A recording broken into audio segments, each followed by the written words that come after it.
Děláš mi svýho brouka. Já jsem si koupila takovýhle ťapky z Máč.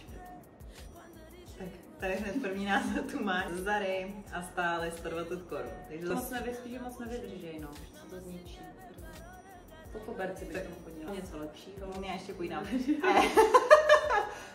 Musí se k tomu prostě zkombinovat dobře ten outfit. Já jsem ulovila na Vinted, což samozřejmě si nevím průhledný, ale říkala jsem si, že bych si potom vzala nějaký černý tílko, černý šortky, takže a stále na Vinted asi 149 korun. Strašně líbí. Sice teda jako nevím, kam bych si to vzala. No potom teda 199 korun HMK, ale vlastně já jsem, když jsem si to zkoušela, tak já jsem si z toho udělala takhle sukni, potom jsem si vzala ty černý bikers šortky, jo, a k tomu metry jsme tady udělali a to jsme vlastně taky ladili do takového vacation mood, mušličky a náš další kousek. Tak, ale to není za 199. Ten za 199 se podívá na bajdy, takový stojí.